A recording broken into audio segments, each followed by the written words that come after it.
You might not be able to see that better. All right, so perfect, we have it. Good, the first thing that I'm going to do, and you can work on the gray paper or the white paper, your choice, is I'm going to look at this object. This is what I'm going to draw. And I'm going to see that when I look at it, the values that I have aren't just white and black. The values that I have are white, light gray, gray, dark gray, and black. And for that reason, I'm going to make my value scale. Now, I have two different value scales here from yesterday. This value scale is a combination of pencil and drawing pencil, like a number 2 pencil. This is pencil only. And I'm showing you both of these because you can see I still have my gray values. One is just the pencil and one is a combination of materials. The ratio does not change even though my material changed. And what I mean by that is right here where it says white, this is a regular pencil and a color pencil that I have here. I did 4 layers of white and 0 of pencil. 3 of white, 1 of pencil. 2 of pencil, 2 of white, and 1 of white, 3 of pencil, and then 4 of pencil for this one. But this grayscale, this value scale right here, I didn't have white, so I just left the white blank. I let the paper be my white. So for this, I did 4 layers, 3 layers, 2 layers, 1 layer, and 0 layers. That means that my ratios stayed the same, but I still got an appropriate value scale. Are there any questions about that? And I'm going to leave that there. And I'm going to start my value scale. Remember, I'm outlining mine in marker just so you can see it better.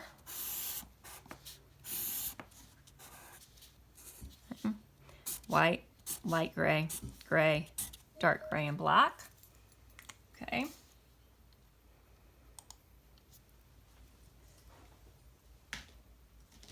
And then I'm going to fill it in. One thing to know about the pencil. When you are using color pencil and regular pencil, if you put down a lot of pressure with a regular pencil and then try to put a color pencil down on top, it won't work. So I don't know if you're going to be able to see this well, but can y'all see how I've applied, my pencil just broke, a lot of pressure there? Can y'all see that? I hope so. Now, when I try to color the white color pencil over top, the area that's the darkest, it doesn't show. Can you see? Trying to color the white color pencil over top of that doesn't work very well. So if you are using a color pencil, you are going to want to put the white down first, right? If you are using chalk or charcoal, like the charcoal and chalk that I gave you, you can see it blends a lot easier and it doesn't matter as much which one you put down. Can y'all see that difference? Thumbs up, yes in the chat, just so that I make sure that I'm still seeing everybody. Yes, of course. There you go. Good. Maribel, I didn't recognize you the other day when I saw you. You've gotten so tall. I hope that was you that I saw. I said hello. Okay. Now, I'm going to give you, are y'all ready to move on to the next? Or, yes, I thought so. I was surprised. I'm not used to seeing everybody out. I think I've responded to everyone. That's good.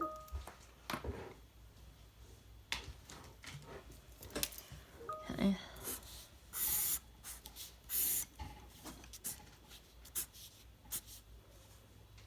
I keep changing. That'll be fun.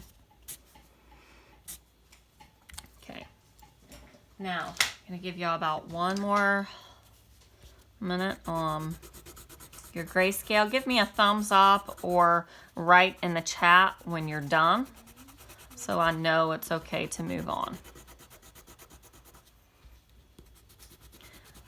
So I had those two examples that I was showing you, and now we're catching up on my value scale, which I have these I can use. I can finish this after class if needed. Remember, I'm just layering. This, what color paper am I using? I think that's what you said. The color paper that I'm using is gray. It was in the folder that I gave you at open house. But if you don't have it, you can just use white paper, copy paper, paper in a sketchbook, and that will work fine. The reason that a lot of people start with, they call it toned paper or tonal paper. The reason they do that is because gray is a tone. Any color you mix with gray is called a tone. And starting off with gray paper or even a tan paper when you're doing grayscale drawings, it allows you to use less of your material, so it will last longer, but it sets like an underpainting of a gray tone for you, and it makes it easier. But you can do it just fine without it. There are a lot of drawings that I do that are in grayscale. I will start with white paper and do just fine. Okay. So I have layered my colors. I forgot my pencil just broke. Let me get another one.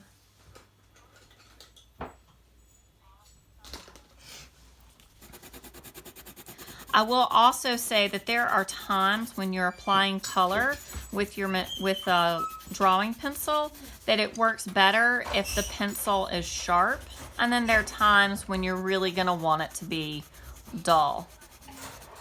So I've just finished my black, and I'm waiting for those comments to come through stating that you're done, or the thumbs up in Microsoft Teams. Good, thank you. People are coming through saying that they're done. If you would like to show me your grayscale, I would love to see it. Okay, if you can't see me, you need to go to participants, click on my name, and when you click on my name, you'll need to pin me, which remember is those 3 dots that you press in my name, and it allows my camera to come to the focus. So right now you shouldn't see my face, but you should see a marble on a white piece of paper and my paper. That's what you should see. If that still doesn't work, sometimes if you leave and then come back in, it'll pop me up. Let me know how that goes. Okay. For this, if you see, this is the drawing that I started last class. I don't know. Hopefully you'll be able to see that, right? And now our marble was on the other side. But this is how you can make a realistic glass object. And it's the same techniques that we were using with the gray scales, right? With the sphere that we did in white, gray, black, and orange, and then the hands that we did last class. So I'm going to show you how to do this now. Remember, draw with whisper lines. Do not draw dark. If you draw dark, then all of these lines that you're going to be creating will be erased. Will leave a mark on your paper because we're going to erase most of them. And for those of you that don't remember, a whisper line is when you draw really, really lightly, like a whisper. Okay. So the first thing that I'm going to do, if everybody's ready, is I'm going to draw the contour or the outline of my marble. Remember, I am at a slightly different perspective than you are.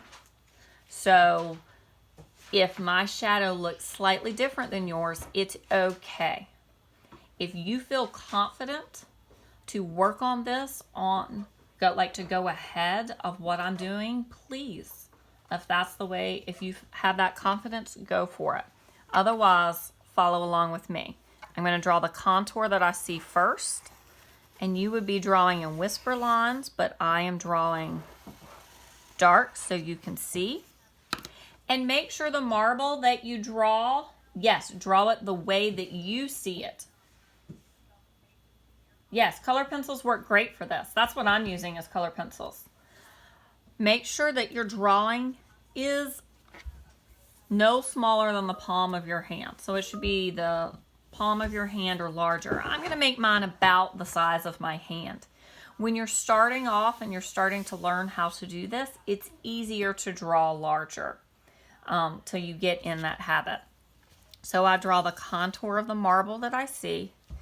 And now I'm going to stop thinking of it as a marble, and I'm going to just look at the shapes of the values.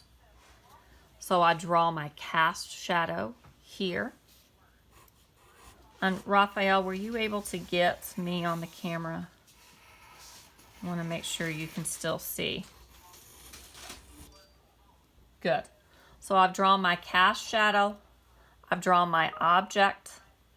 And now I'm going to draw the shape of the values that I see. So when I look in my cast shadow, I see this strong highlight here, and then this medium gray here. So I will draw my strong highlight here. Remember, you would, and my medium value there. You would draw very lightly, not as dark as I am. And you can see the difference in me drawing so hard. You can see the outline or the contour of where I drew those values yesterday. See how you can see that harsh line? Whereas here, when I didn't draw it, you see how that's blended and smooth? Yours will look more blended and smooth like this if you draw in whisper lines. Yeah. Then I'm going to look at the values on the inside here. And y'all will have the same highlights and shadows that I do. They just might be in a slightly different shape. So even though we're looking at a different perspective, the values will be relatively the same. Okay, because we have the same light source. So I started with my highlights first, and I drew in my highlights. Then I'm drawing in my grays that I see. And for this being your first time, you might have something that isn't as detailed because you can get lost in the reflection of my camera right here, the reflection of this camera here.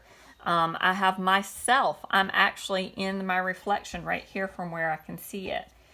So you can get very detailed with this, and you will have an opportunity for that starting next week, but for right now, I want for you to focus on your values.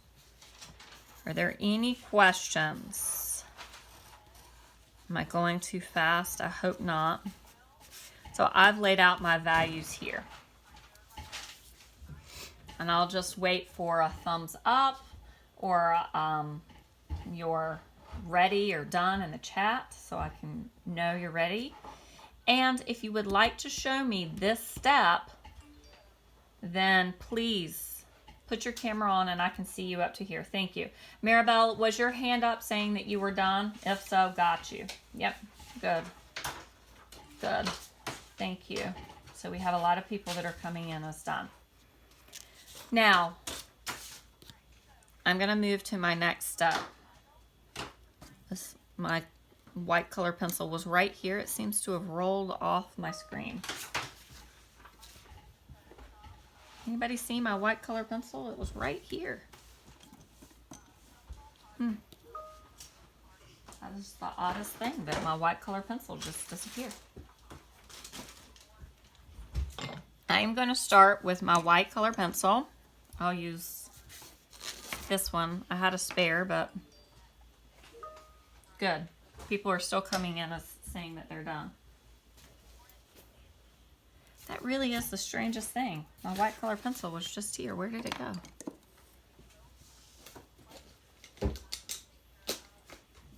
Does anybody see it in the color, like in the frame? Oh, thanks, sweetie. Thanks, sweetie. My daughter brought it to me. This one will work. It's not the one I was using, but it will work.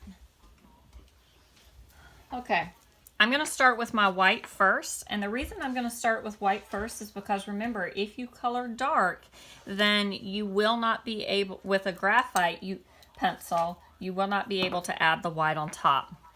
So I'm going to add in my white here. Yeah. Oh, it's really odd. My pencil just disappeared. I'm going to find it after class, like in my back pocket or something. Okay. I'm going to do my whites, but I'm not going to press really, really hard. No, even if you're using white paper, you would start with white, because if you don't, and you're using pencils, then what happens is you won't be able to add in these strong highlights. And these strong highlights are what make your object, what makes your glass marble look realistic.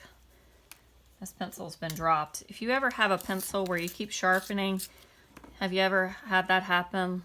Where you sharpen it and these things just keep falling off? It's because the lead has broken on the inside of the pencil. The wood is there to protect your pencil, but if you keep dropping it, then it will break. See? It will break and shatter on the inside. Thank you, sweetie. My daughter is my assistant, and she's bringing me supplies. Okay, so I've added in my highlights. I'm adding those in there. And those I can color the white dark, but I'm going to come back and add more of those in later. Now I'm going to look at, do I see any more highlights? Yes, I see this right here. So I'm going to add those in right here. Remember this, I want to be dark or bright, so I'm going to apply a lot of a pressure. Okay, so that those really stand out. Then I look and I say, okay, well right here on my value chart, that right there is like this light gray. So that tells me that I need 3 layers of white and 1 layer of pencil or black. If you were just using pencil, then that means that these white areas that we did, you would have left your paper plain white paper. That might have been what you were saying, Billy. I'm sorry. And now this area right here would only be 1 layer of pencil. And remember, it's very important that you add your value in the direction the object goes. So that I can remember that, I'm going to turn my paper and make sure that I'm applying my color curved so that it will make my object look more curved. And this is the light gray, so remember that is 3 layers of white and 1 layer of the pencil, or 1 layer of black. And I am overlapping my colors to make them darker without having to apply more pressure. But again, I'm still coloring it in that curved motion.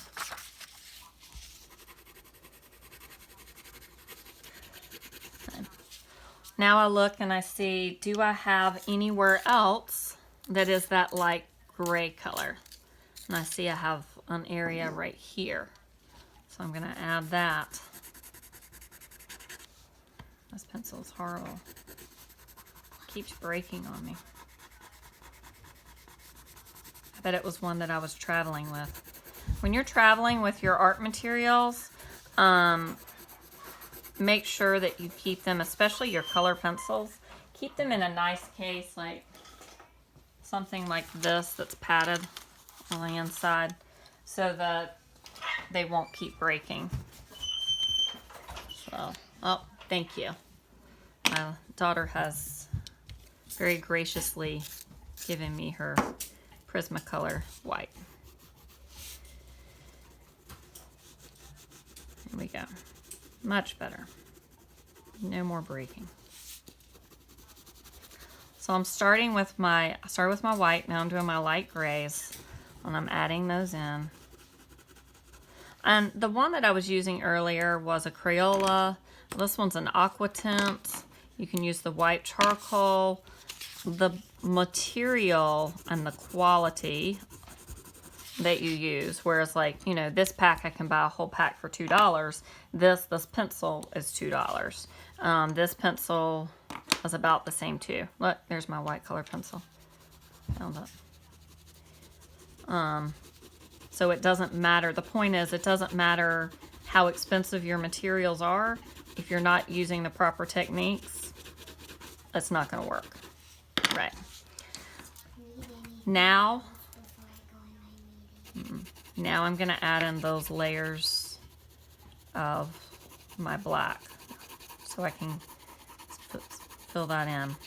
This right here, when I'm filling in large areas of value, that's when I would like my pencil to be a little more dull so it doesn't leave those strokes in there. See how you can see those lines? So I can actually use the side of my pencil like this. It covers a larger surface area, and I don't get those streaks as much, because this is one thing about the color pencil that I said earlier. You cannot blend it. Once you mix your graphite and your color pencil, it doesn't blend very well with a Q-tip or your finger, because pencils have that wax content. You can't really blend wax.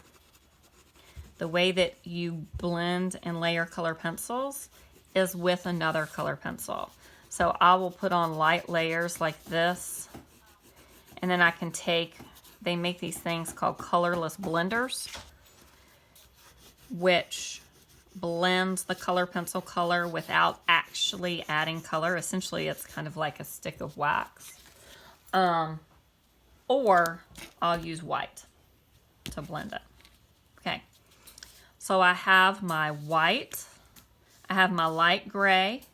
I'm moving into my grays and my dark grays. So I look and I see, okay, so that area right there is more like a dark gray, which tells me that is one layer of white. Remember, I almost forgot. And I would put that down first. Again, in the direction the object is. And then 3 layers of my pencil or my charcoal, whatever material you're using.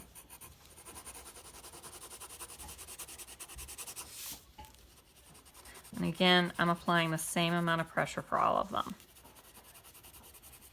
Is everybody doing okay? I hope so. Thumbs up. You can show me your picture. Let me know if you have a question in the chat. Okay.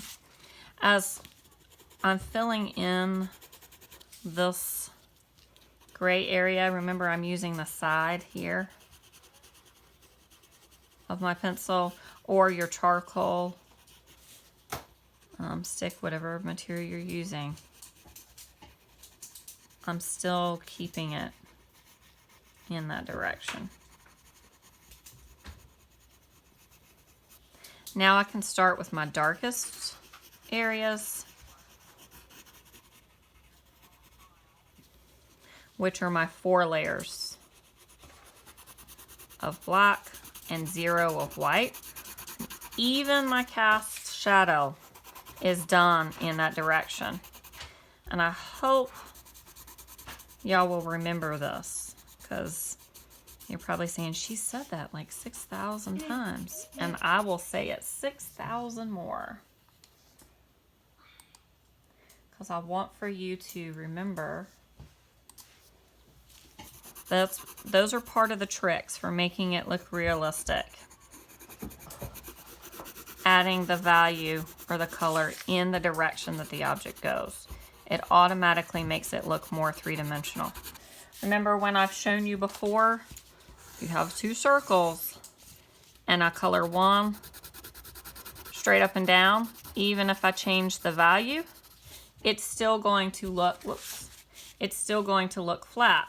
Whereas if I have another one and I use the same value, but I color up and apply my color in the direction that the object goes, see, this one automatically looks more round. This one looks flat just because of the direction that I've applied my color. Even though this value is a little wrong, it still looks more three-dimensional than that. Okay. So I'm getting to where I'm adding the values, and I feel like I've blocked them out pretty well. I can add more detail, but I want to make sure we have enough time for that next step. So is everybody ready for that next step? I want to make sure I've got that.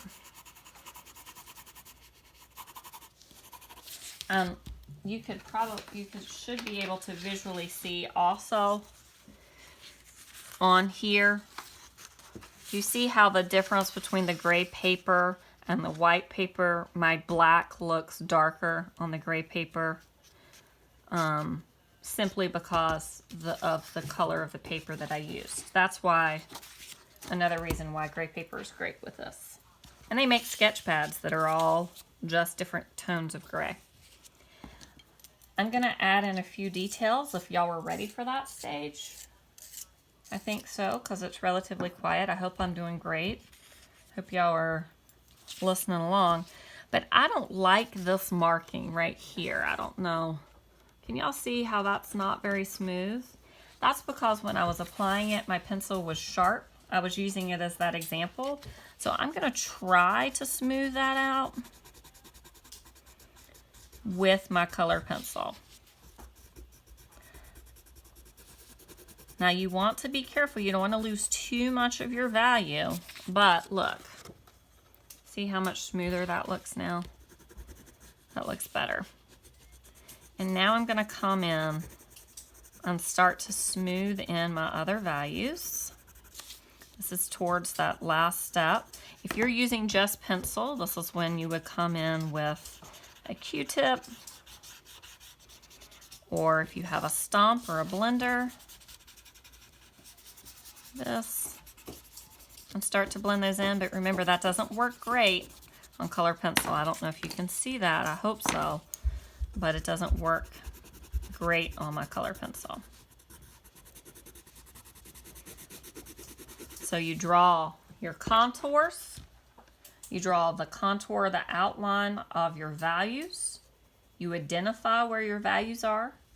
You fill those in the direction that they go on your object. You smooth it and blend it. And then you can come in and make it look more realistic by adding that strong contrast. So this is the time when normally people start to go, oh no, this doesn't look right. Oh no, I did something. I need help. Smooth your values and make sure that you don't just have white and black. Make sure you have your grays in there too. That's going to make the difference, because a lot of you have probably done exactly this, but you forgot to add in some of your grays, so things are looking more black or more white. So I have people that are starting to show me theirs on their camera. I like to see it. And then the last step is when you make those highlights really stand out. So I come in and I really make those highlights, those whites, bright. This is where using the white paper has its advantages because the white will really stand out. I had a student yesterday that asked if they could, what is going on? Maybe it's my pencil sharpener. I know it's not my pencil sharpener. I know that I've probably dropped these and broken them. Take care of your materials. But the white, that strong highlight, see, that's gonna make it look more realistic. Somebody came in yesterday, they had a chalk marker or a pencil like that, and they were able to add a really bright white just by doing that. I'm gonna add a little bit of chalk. Those of you that are using chalk, you can really add your whites. Okay. So would anybody like to show me what you have done? Oh, I had somebody and then they went away. These strong highlights that you have here, notice that they go a little opposite. They go away from the direction. It's that contrast that will make it stand out even more. If you have a pencil and you want it to look even brighter white, you can take your eraser and you can erase that section. Now, for this, please remember, this is a participation grade. So, if you completed it and you tried your best, you are going to get 100 because it's a participation grade, and this is the first time that you've ever done this for most of you, right? If you think that it looks really bad, and most people, that's always what they say, it looks really bad, I can guarantee you it doesn't. Look and make sure that you don't have like just the white and black. Make sure you have some of those grays in there. Make sure that you've colored in or filled in your value in that direction. I don't think they're going to be as bad as you think. I don't know if a gel pen will show on this. You can use a whiteout pen. MJ, what's your question? So do we submit a picture of our work in Canvas? Yes. You will get an assignment tomorrow morning at 8 o'clock with my examples, a photo of the marble so that you can see that photo in case that you want to rework any area of yours. And also remember, like we said last class, looking at a photo of the object, it automatically flattens the values. So sometimes people can see that easier and they can draw it easier by looking at a photo that way. I will be providing two photos.